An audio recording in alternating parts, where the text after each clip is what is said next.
Hi, this is Mike Levine, U.S. editor of Audiofanzine, and we're here at Ocean Way Studios. We're going to get a tour of the studio, check out all the gear, and I'm really looking forward to it, so let's get going.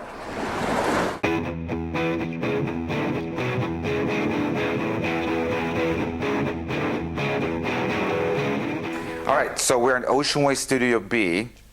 The studio was built by Bill Putnam, who was Bing Crosby's engineer. It was opened in August of 1957, and it was financed by Frank Sinatra and Bing Crosby. And Bill Putnam was a leader and a high-demand engineer of the day at the time.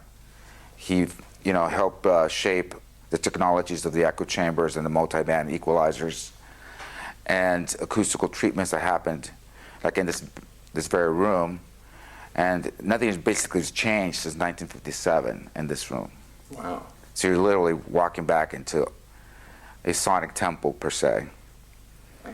So a lot of great hits have been coming out of this room. Everything from Radiohead to These Boots Were Made for Walking to countless and countless of records and soundtracks were done in this room. Let's talk about the special features of this room. Absolutely. Well, let's start off with the drumbrella. It lowers down, and you can, record your drum set, vocals, whatever you want, and baffles obviously. But it mechanically comes down. There's a battery upstairs in the roof, and like these tiles and everything has not basically been untouched. Wow. Since the 1957. You'll see pictures, and you'll see literally the tile on the floor where Frank Sinatra was standing is right there. Wow. Next door is another ISO, but actually it dates back to TV recorders where used to be a post house, and they just score live to film, like to screen. And then eventually they took over that and made it into an isolation room, and you can see that there's some acoustical treatments to that room as well. Uh-huh. And what do you use it for now? For isolation. Uh-huh. Drums, horns, amps. Uh-huh. It works great. And you can still see the old control rooms in there, actually. Let's walk over in there. Right this way.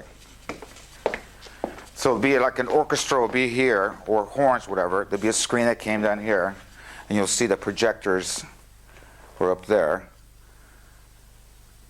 And then there would be the control room, so they would record directly to film. And do you still use that room as an ISO room too? Yeah, absolutely. It's great for guitar amps. Back that old sign right there used to say, recording in process or in progress or whatever.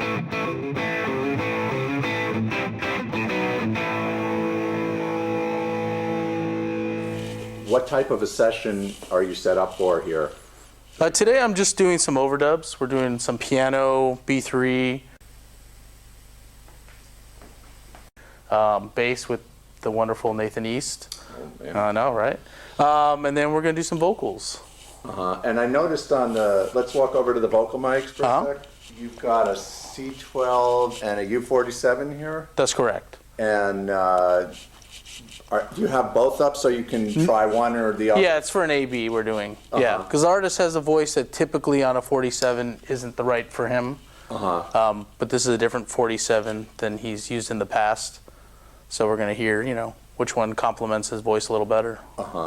And otherwise, you have the C12 just as a comparison, or? That's the one I think we're going to end up with him, that I've heard him on. Okay. But this is the 47 I've been using with Brian Wilson, so I want to just kind of hear with my chain how that sounds on him. I see. And then let's talk about the piano setup here. Okay. So you have how many mics? A stereo pair? And a rear. Yeah, this isn't my typical piano miking setup. But on this project, the original piano was done by Mick Gazowski. So I'm keeping with the miking that he did. I see. Most of the time, I'll just use a stereo pair of C12As, just more simple for certain things. But for this, he wants the control. So you have, is that an 87 or a 4? 67. 67, okay. Yeah. 67, and you have that pointed down at the where they cross, yeah, just to get a little more of the low end of the piano. And then you have the stereo pair of, what are those? Those are Shep's CMC 5Us. Okay. Yeah.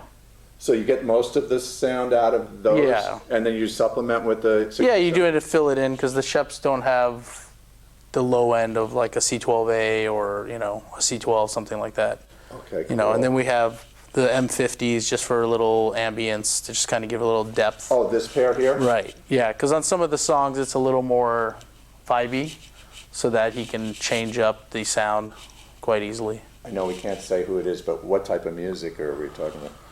It's a little of everything. I don't even know how to explain it. It's just very kind of poppy, but not in a commercialist pop, if that makes sense. And let's see what else you have set. Now this will be for Nathan's bass. Oh, okay. Yeah. So his amp will be out here, and then we'll have him in the control room. Just make communication a little easier. So his amp is going to be right where the two mics are? Yeah. So what do you got there? I have a Neumann 47 FET and a Shure SM59. Separate tracks, not stereo? No, I blend them. You blend them? Yeah. Oh, you just blend them on one mono track? Yeah. And what about the B3 setup? B3, pretty straight ahead. We haven't actually mic'd that one yet. You have a Leslie? Oh, yeah, Leslie. Yeah, Leslie should be in here. We haven't put the mics on yet. Okay. But yeah, 47 FET on the bottom, and then I'll also have a pop filter just to kind of deflect some of the wind. Oh, that's interesting. And then I've really been liking using Sony 55Ps on it, nice and even. How many mics do you end up using on the Leslie? For this, we'll use 3.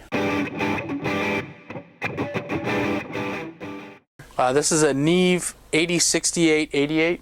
It's been expanded because the 68s were 32 channel, and this is now 56. Wow. Yeah, all with 31102 modules, which is my favorite Neve module. And is there automation in this thing? Yeah, flying faders. And one thing that's really hip about this room, when they used to have the Dalcon in here, there was no shelving on the console, so they installed API 550As, all vintage ones, that you just hit the channel button and it inserts it into the path. So now what's really nice is you have, the great Neve Pre, you have the flexibility of this, EQ, but then if you want to have the color of even just the sound of the API module, and or if you want to just get a different high-end or low-end frequency, you can mix and match them. It's kind of the best of both worlds. Wow. Yeah, and this is the mic pre I was telling you about that I'm using. Which one? This one right here on top. The source sound? Yeah.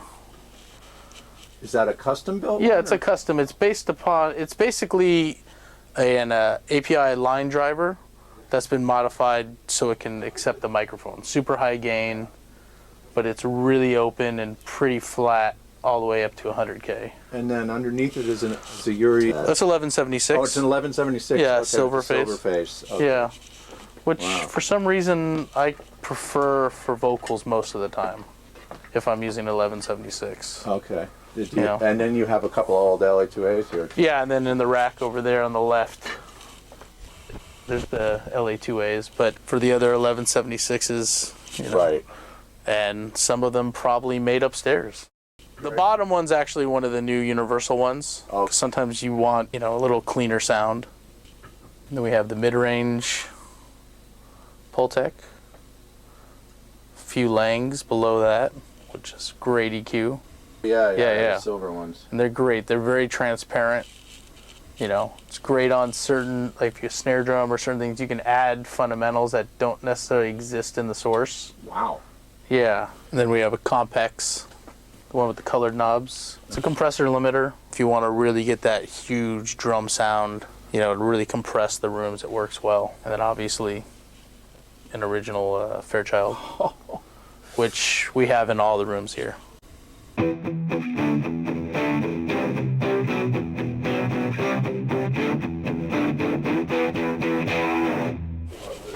Control room, Studio A. Let's turn those on. ATR 124.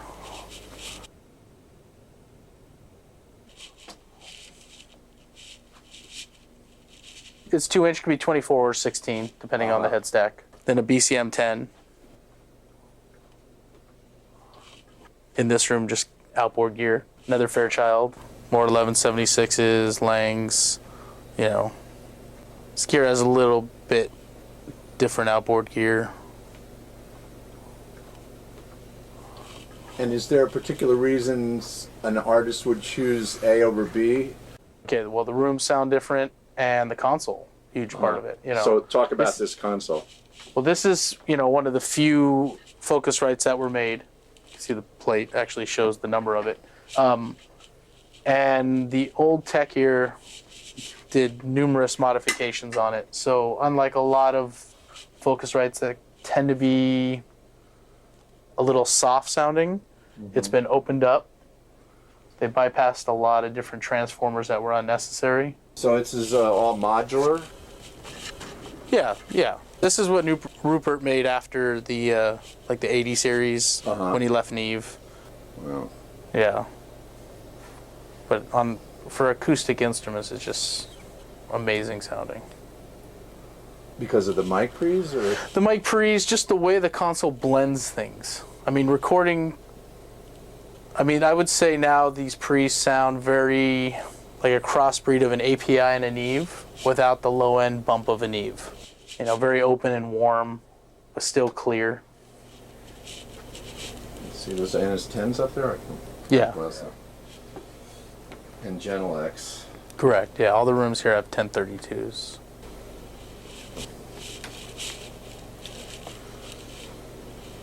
And more LA2As over there.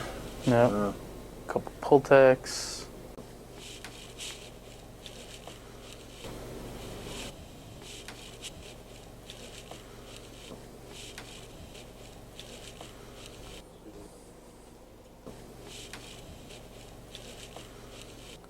Oh wow! Love the walls here, man.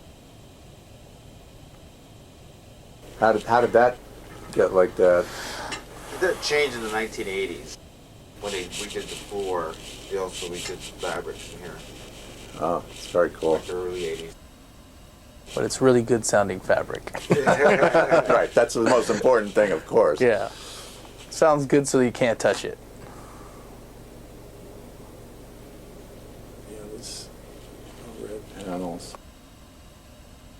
So should we go in the Sure. main room? Yeah.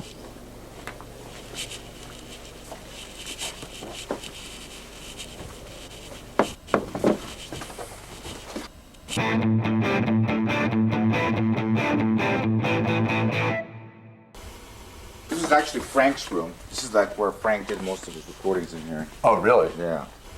Wow. So this is bigger, obviously, than. Yeah. Well, you know, he would record live with an orchestra. Do you do a lot of orchestra sessions? We do. Here still, like for Yeah. film scoring? For records, films, TV, and I think, you know, I'd say in the last couple of years, the more a lot of the stages have been closing, we do a lot more. So when you mic up an orchestra, you have a bunch of room mics rather than individual. No, usually we'll have room mics obviously, and then they'll have spot mics, you know, which depending on the sound you're going for may be somewhat high or low, you know, depending on the desired sound. But not per instrument, right? Per section, maybe, or. Not when I do it. Some people might do that, but Yeah. you know, typically I don't do that. Yeah. And what's the best sounding drum room? Is it B? Because They're different. I mean, I pick different rooms for different projects. B has a sound, you know, it's a very open, clear, bright room, where this is still clear and bright, but it's a more even sound. It's a little different. Okay. Has this room changed a lot since the days? Yeah, absolutely. Like this treatment is all I got added. The floor got added. And this used to be like this board that was here, but now they added fabric to it. That would happen in the 80s. So B is really the one that's the going much. back in time room. Yeah, absolutely. Yeah. But Wes did a session here with Eric Clapton, and he had like, what, 5 drummers in here? We had 5 drum sets, yeah. We had 5 drummers, 4 guitar players, a bassist, tablas. And it all fit. We did everything in here. And this room also has a really nice large ISO. I mean, this is great when we do a lot of the TV stuff, so everyone can still have visual, but you can get a little isolation.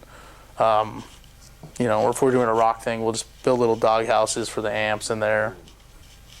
with all this gear and incredible facilities, like what, as an engineer, what are your biggest challenges working on a place like this? Biggest challenges, just really, I think, accommodating the needs of everyone, because they're so different. Right. Some people want to stay with the vintage, some people want more modern, and be able to really kind of mix and match them and keep the flow that they're used to working with. You know, Right. if they, you know, they may be working at home by themselves, and, you know, a lot of people don't work in the big studios all the time, so when they do, they really rely on us to make it happen.